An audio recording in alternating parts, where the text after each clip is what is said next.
In this tutorial, I'll be showing you how to lock files on your Mac, all within software that came with your Mac. This can be useful for bills, passwords, or anything that you don't want anybody to get their hands on.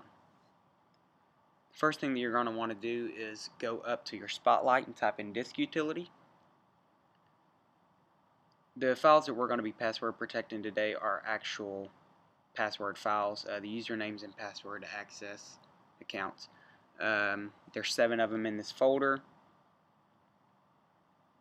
So we're going to go back to Disk Utility, File, New Image. There's 2 options, a blank image and an image from a folder. An image from folder already has a space allocated. For example, if we go back to the passwords over here to the side, it's 512. So if we chose image from folder, it would only be 512. So that's what we're going to do to start out with.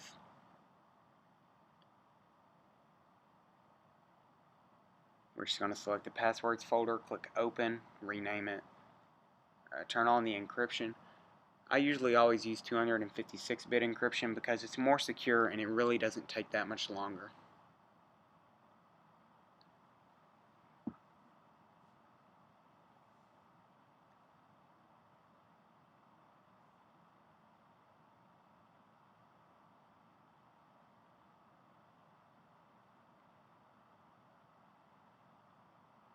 Go ahead and click save. The larger the folder is that you're trying to do this for, the longer amount of time this will take. I'm just going to move this DMG to the desktop just where it's more accessible. And now if I click it, it's going to ask me for the password that I indicated earlier. So I'm going to enter that and it's going to verify the DMG. And then it's going to open the files.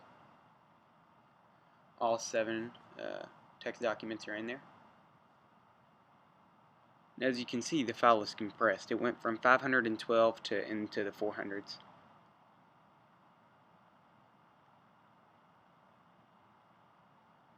Now, as you can see, if I try to copy and paste, I can't. That's because the maximum size of files that'll go in the DMG has already been reached. And that's because we chose image from folder. As you can see, I can still open it, so I'm going to actually eject this where it will ask me for the password each time I try to click the passwords DMG.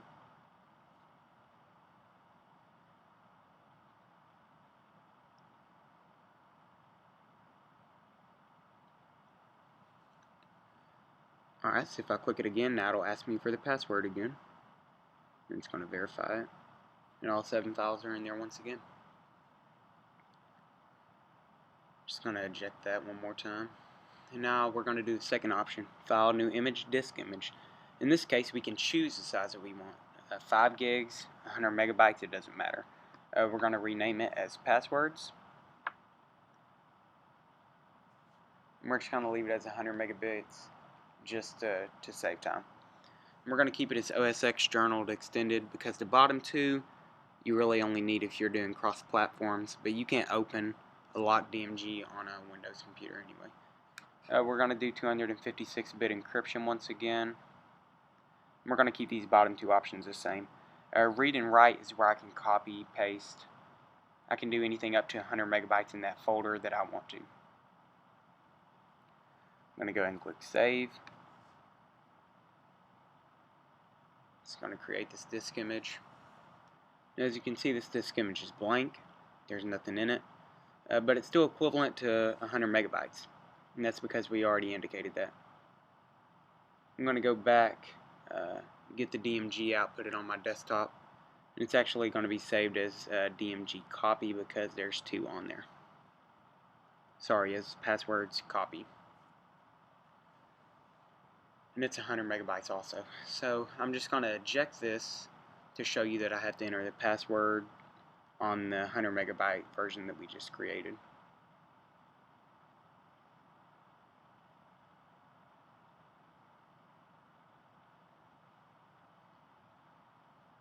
Alright, and now this is opened again, and we're just going to go into our passwords, and we're going to drag these to paste them into our new DMG.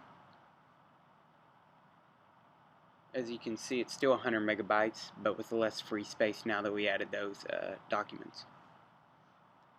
We're just going to eject this, where I'll have to enter the password again. But before we do that, we're going to actually paste many of these files into there, since we have that 100 megabytes of space. You could add as many of these as you wanted to, up to 100 megabytes. So now I'm going to eject that disk image where you can see that I have to enter the password once again.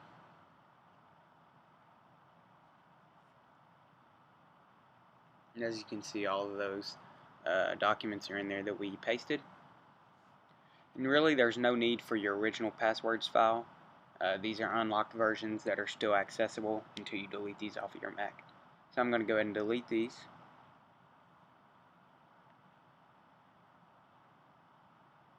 Now, if I wanted to change this back to an unlocked version, I'd have to know the password to the DMG.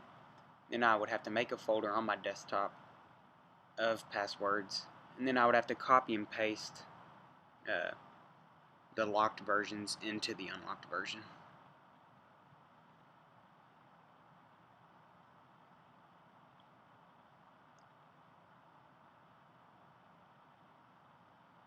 And that's pretty much it.